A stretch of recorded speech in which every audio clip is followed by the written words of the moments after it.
Hello everyone and welcome back to my YouTube channel. तो आज का जो टॉपिक है इस वीडियो का वो बहुत ही ज़्यादा इंटरेस्टिंग होने वाला है, स्पेशली जो नर्सेस इस वीडियो को देख रही हैं एंड जो जर्मनी आना चाहते हैं वर्क करने के लिए एज अ नर्स। तो वीडियो को आगे तक देखना एंड अगर आप मेरे चैनल पर पहली बार आए हो तो इस वीडियो को लाइक करना, शेयर करना एंड मेरे चैनल को सब्सक्राइब करना।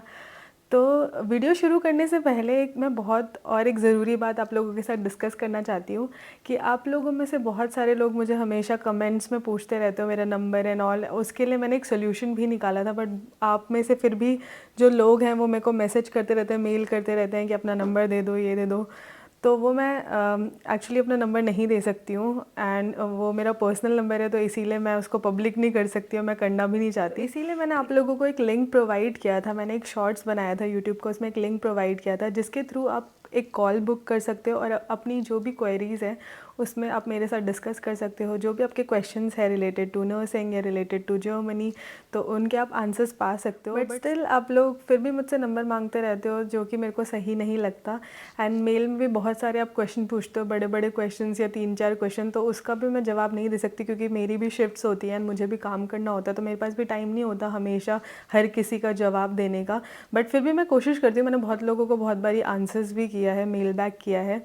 तो इसीलिए प्लीज़ अगर आपको जो भी क्वेरीज़ हो नेक्स्ट टाइम से या जो भी क्वेश्चंस हो, तो मैं आपको लिंक फिर भी प्रोवाइड कर दूँगी पिन कमेंट में, तो आप जाकर चेकआउट कर लेना एंड उस पर जाकर आप अपनी कॉल बुक कर सकते हो जिस भी दिन आपके पास टाइम हो या मेरे पास भी टाइम हो सेम डे, एंड फिर आप लोग मुझसे बात कर सकते हो। और वो होता है वीडियो कॉल पे, एक वीडियो कॉल होती है, वो आधे घंटे की या 1 घंटे की, जैसा भी आप प्रेफर करो। तो ठीक है, आप वीडियो स्टार्ट करते हैं। तो आज की जो वीडियो है वो है जर्मन लैंग्वेज के ऊपर। तो बहुत लोगों को बहुत सारे डाउट है रिलेटेड टू जर्मन लैंग्वेज या German language requirement for nursing job in Germany, तो वो मैं आपको आज क्लियर करने जा रही हूँ, आपके सारे डाउट्स इस वीडियो के थ्रू। तो इसीलिए वीडियो को बिल्कुल भी मिस मत करना, शुरू से लेके एंड तक पूरा देखना, तभी आपके जो भी आंसर्स हैं, सारे डाउट्स हैं, वो क्लियर हो पाएंगे एंड फिर आपको कोई भी क्वेश्चन पूछने की ज़रूरत नहीं है एंड इसी से ही फिर आप आगे अपना देख सकते हो कि आपको कहाँ से करना है लैंग्वेज या क्या करना है। तो ठीक है, फिर शुरू करते हैं। फर्स्ट क्वेश्चन आता है मेरे पास बहुत ज़्यादा कि कौन सा लेवल चाहिए होता है जर्मनी आने के लिए, जॉब करने के लिए जर्मन का। तो जो लेवल होता है वो चाहिए होता है B1 या फिर B2।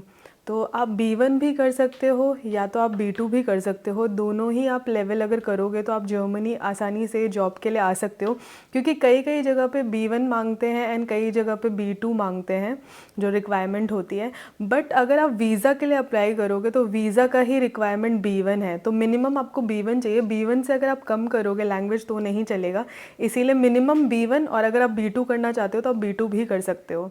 इसके अलावा एक और क्वेश्चन मेरे पास बहुत ज़्यादा आता है, बहुत ही ऑफनली लोग पूछते हैं कि आपने लैंग्वेज कहाँ से की है, हमें उस इंस्टीट्यूट का नाम बता दो जहाँ से आपने जर्मन लैंग्वेज सीखी है। तो गाइज़ ये बिल्कुल मतलब बेकार क्वेश्चन है, बहुत ही बकवास क्वेश्चन है, क्योंकि जर्मन लैंग्वेज अगर आपको सीखनी है तो उससे डिपेंड नहीं करता कि आपने कहाँ से सीखी है या कौन से इंस्टीट्यूट को आप विज़िट कर रहे हो। ठीक है, आप कोई भी लोकल इंस्टीट्यूट को जाकर विज़िट कर सकते हो जहाँ पे आपको अच्छा लग रहा है, जहाँ पे आपको कंफर्टेबल लग रहा है, या फिर जहाँ पे आपको फ़ीस वगैरह रीज़नेबल लग रही है, तो वहाँ पर आप एडमिशन ले लो, लैंग्वेज सीख लो। बट जो सर्टिफिकेट होता है जर्मन लैंग्वेज का वो आपको गोएथे इंस्टीट्यूट का चाहिए।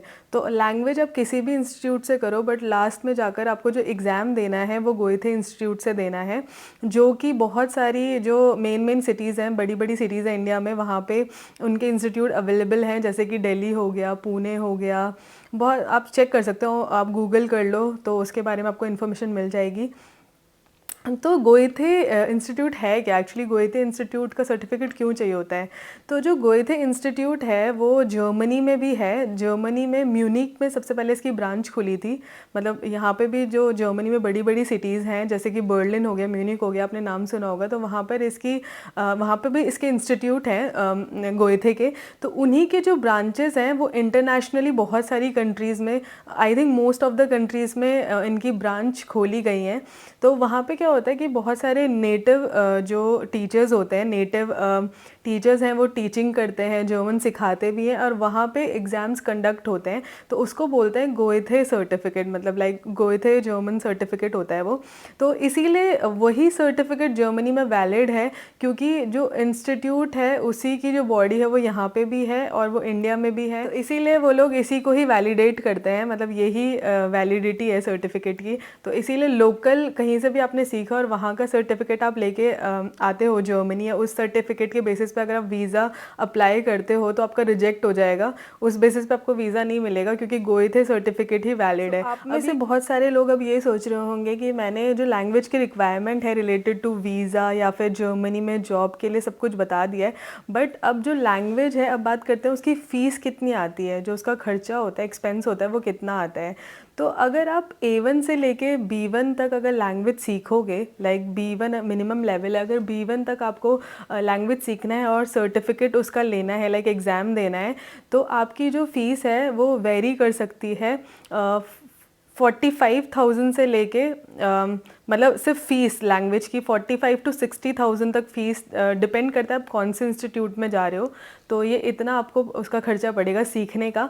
और जो एग्ज़ाम होती है, तो गोएथे की एग्ज़ाम की फ़ीस, मैंने ये एग्ज़ाम मेरे को हो गया 1.5-2 साल पहले मैंने दिया था, तो तब B1 की जो फ़ीस थी तो वो थी लगभग 12,000 रुपये। तो 12,000 रुपये इसकी फ़ीस होती है एक एग्ज़ाम की सिर्फ। तो वही है, इसीलिए वो आप देख सकते हो आपको कहाँ से सीखनी है। और अगर आप गोएथे इंस्टीट्यूट से सीखना चाहते हो तो जो उसकी फ़ीस होती है वो एक लेवल की आई थिंक 25,000 से लेके 28,000 तक उसकी फ़ीस है एक लेवल की। तो ऐसे अगर आपको B1 तक सीखना है तो आपको 3 लेवल की फ़ीस पे करनी पड़ेगी और वो काफ़ी एक्सपेंसिव आपको पड़ेगा। तो मेरा सजेशन ये रहेगा कि आप लोकल इंस्टीट्यूट से या कोई अच्छा इंस्टीट्यूट हो जहाँ पे अच्छे से टीचर अच्छा मतलब मोटिवेट करते हो, अच्छा पढ़ाते हो और नॉलेजेबल टीचर्स हो, तो वहाँ जाकर आप सीख सकते हो। मतलब अब ज़रूरी नहीं है कि आपको गोएथे से ही सीखना है, बट एग्ज़ाम जो है वो गोएथे में देना है आपको।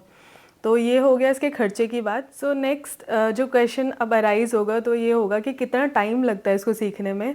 तो वो भी एक्चुअली डिपेंड करता है, बट अगर आपको B1 तक सीखना है जो मिनिमम लेवल है, तो उसको सीखने में लगभग 7 to 8 मंथ्स तक लग जाते हैं मिनिमम सीखने में।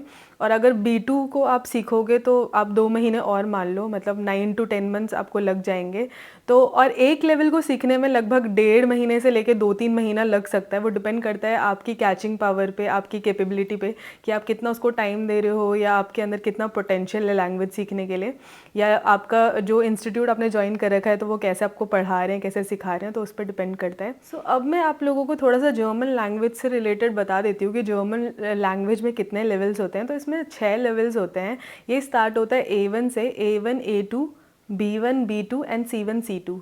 तो जो A1 A2 होता है हमारा वो बेसिक लेवल्स होते हैं, जो B1 और B2 होता है वो हमारे इंटरमीडिएट लेवल होते हैं, और C1 C2 हमारे एडवांस लेवल होते हैं। तो इसीलिए अगर आप जर्मनी आ रहे हो और आपको नर्सिंग की जॉब करनी है तो कम्युनिकेशन स्किल्स आपको चाहिए होती है, और कम्युनिकेशन स्किल के लिए मिनिमम आपको इंटरमीडिएट लेवल तो करना ही पड़ेगा। B1 B2 आपको चाहिए ही चाहिए, तभी आप कम्युनिकेट कर पाओगे अच्छे से या समझ पाओगे दूसरा इंसान आपको क्या बोल रहा है, आपके कलीग्स हो गए, पेशेंट्स हो गए।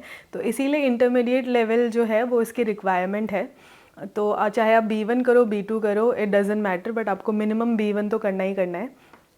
उसके अलावा अब बात करते हैं हम जो एग्ज़ाम पैटर्न होता है गोएथे एग्ज़ाम पैटर्न का, तो उसका मैं थोड़ा बहुत आपको थोड़ा सा ब्रीफ उसके बारे में भी आपको बता देती हूँ। तो उसमें 4 पार्ट्स होते हैं एग्ज़ाम में, जैसे IELTS में होते हैं। तो पहला होता है reading, then listening, writing and speaking. तो ऐसे करके उसका एग्ज़ाम होता है और हर पार्ट में आपको अलग अलग पास होना होता है। तो अगर आप B1 का एग्ज़ाम दे रहे हो चाहे B2 का एग्ज़ाम दे रहे हो तो दोनों का पैटर्न सेम ही होता है, यही 4 पार्ट्स होते हैं उसमें। और अगर आपने एग्ज़ाम दिया और फर्स्ट अटैम्प्ट में आपने किसी 1 या 2 पार्ट में आप फेल हो गए, तो आप उन दोनों पार्ट को अलग से रिपीट दे सकते हो नेक्स्ट टाइम, आपको पूरा एग्ज़ाम देने की ज़रूरत नहीं है। तो इसीलिए ये भी एक अच्छी बात है, अगर आप एग्ज़ाम देते हो तो आपको हर पार्ट में अलग अलग से पास होना है। एंड अगर आप किसी भी पार्ट में अगर फेल हो जाते हो, सपोज़ आपने पहली बार एग्ज़ाम दिया और 4 पार्ट में से आप सिर्फ एक पार्ट में पास हुए तो आप 3 पार्ट को फिर अलग से दोबारा दे सकते हो डेट देखकर। तो उसकी भी अलग अलग से डेट निकलती है हर एक पार्ट की, कब कब एग्ज़ाम होने वाला है। आई होप गाइज़ ये जो वीडियो है वो बहुत ही ज़्यादा इंटरेस्टिंग एंड इन्फॉर्मेटिव रही हो आप लोगों के लिए। अगर रही है तो please like share and subscribe to my channel, और आपके जो भी डाउट्स है वो सारे क्लियर हो गए हों, आई होप सो। अगर नहीं हुए तो प्लीज़ कमेंट डाउन बिलो जो भी आपके क्वेश्चंस हैं, या फिर आप 1-to-1 कॉल तो हमेशा बुक कर ही सकते हो। तो गाइज़ अगर आप लोगों ने अभी तक मुझे इंस्टाग्राम पे फॉलो नहीं करा है तो ये है मेरा इंस्टाग्राम हैंडल, स्क्रीन पे आप जाकर मुझे ज़रूर फॉलो कर सकते हो, एंड मेरी जो इंस्टाग्राम प्रोफाइल है उसको विजिट कर सकते हो, मेरे से और भी ज़्यादा कनेक्ट हो सकते हो। एंड गाइज़ जो हमारा चैनल है वो 1K के बहुत ज़्यादा करीब है, तो प्लीज़ इस वीडियो को ज़्यादा से ज़्यादा लाइक करना, शेयर करना एंड मेरे चैनल को सब्सक्राइब करना। मिलती हूँ अपनी नेक्स्ट वीडियो में, तब तक के लिए बाय एंड टेक केयर।